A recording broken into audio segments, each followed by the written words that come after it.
Na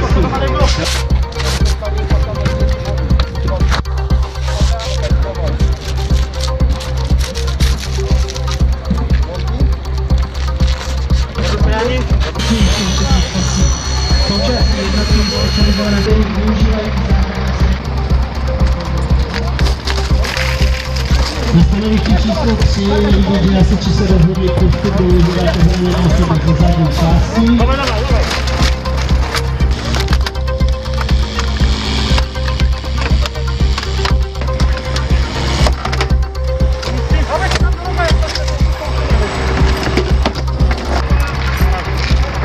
Můžeme tady vidět, že hasiči pokračují v úspěšném vyprošťování.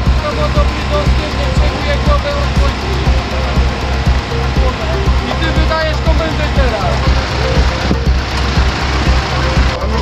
3, 4.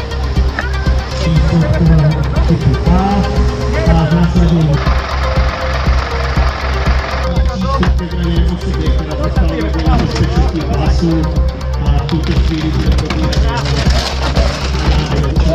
které je určené právě řezání leků střešních potřebných poměrů. Na znalosti možností technických prostředků, které vidíme na té straně na vozidlu.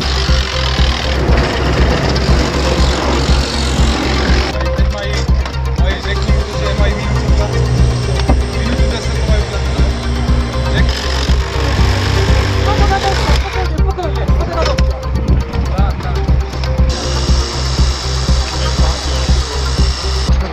Raz, dwa, trzy.